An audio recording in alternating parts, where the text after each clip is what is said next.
I'm honored to be here. So I'd like to get to the question of the Iran nuclear agreement in a fairly circuitous route. Had I not spent my life in American politics, I would have much preferred to have spent it studying history. And one of the things I love about history is that when you live through it and you see it up close, it's so inscrutable. But from a distance, it's so obvious. From a distance, the early 20th century inevitably was going to be a conflict between the rise of German and American economic power and, to a less extent, Japanese and American lesser power. The last half of the 20th century, inevitably filling the vacuum of the Second World War, would be a competition between the West, capitalism, and communism. And one day, it's going to become just as obvious that the 21st century was a life and death struggle with the leadership of fundamentalist Islam and the West, led by the Iranian regime. I begin with this analysis because, like in those other struggles, there are moments that at the time looked like they were accommodation, but in fact they were just postponement. I'm sure those who led the naval disarmament control talks in the 1920s with the Germans probably knew where the world was headed, but it made sense at the moment to reach an accord. Through 30 years, we reached a series of agreements with the Soviets about weapons. I don't think any of us believed ultimately we were going to become friends or allies. It made sense at the moment to control the violence and preserve a peace. Now we find ourselves in this life and death struggle with the Iranian regime, fought with different weapons and different means, but just as much as a struggle for how this planet is going to be governed and where mankind is going. This gets settled three ways, just like those conflicts before. We learn to accommodate each other on middle ground.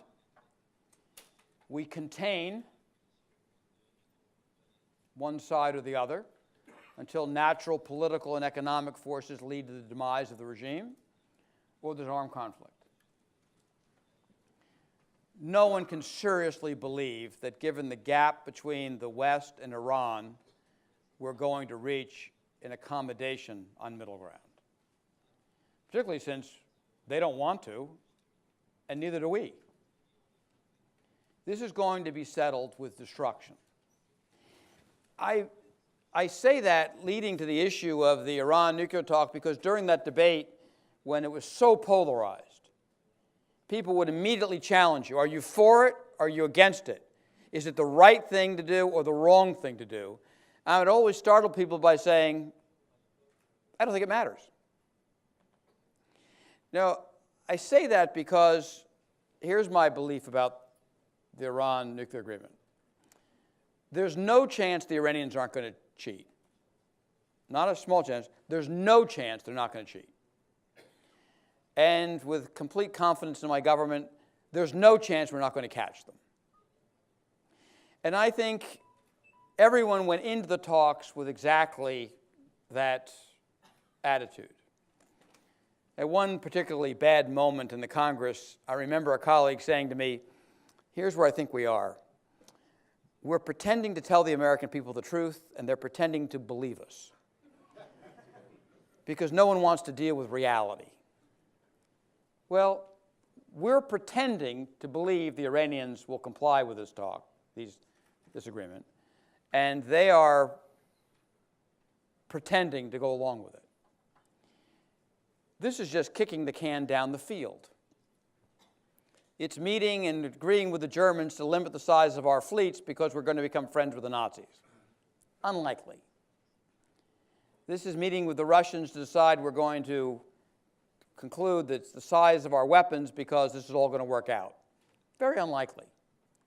This isn't unlikely. This is impossible. But that doesn't mean that it doesn't serve purposes.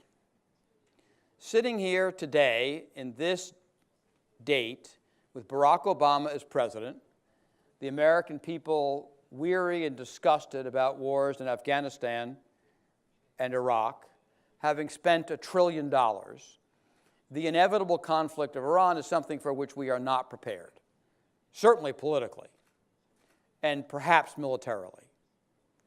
But we will be. Iran at the moment is not prepared for that conflict either. They needed time.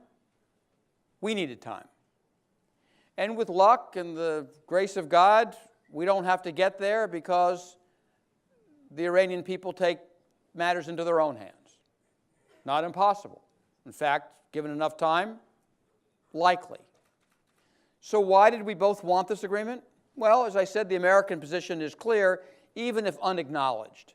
This is not a good moment for us to face the truth of the matter, and time may take care of the problem. Why Iran? Why do they do this? Well, one, they want a nuclear weapon. And the trajectory they were on was going to lead to some kind of military strike from some combination of nations and deny them that capability in the short term. But more fundamentally, something we fail to acknowledge often in the West, all governments rule by the consent of the governed. That's true in Britain and France by the ballot box. It's also true in Iran, except the ballot box is revolution. That's still the consent of the governed. Given deteriorating economic circumstances, rising political tensions, the regime really had no choice. If you want a weapon eventually, which they do, you had to postpone the moment, and you had to give some hope domestically of economic revitalization, no matter how false the promise may be. So that leads us to where we are. This issue gets moved to a new British government, perhaps a new German government in the near future, certainly a new American government. I won't pretend to understand French or Italian politics, but a new group of leaders is going to face an old problem at a new date with one of those alternatives. Now, were it my decision, as clearly as it were Mitchell's decision, there are other weapons that should be used in the interim. We all know how to destabilize foreign governments that are tyrannical and economically weak. We have a long history of doing it, including in Iran, for better or for worse. Why we're not using those tools, to me, is beyond comprehension. Every young Iranian should be reading every day what life could be like. Every activist should be armed with the weapons of truth and arguments about what Iran could be in the modern world.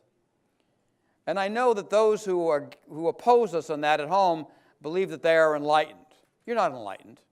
You're making armed conflict inevitable. I hope in the coming Clinton administration, all those weapons are used, because like any reasonable person, I don't want armed conflict.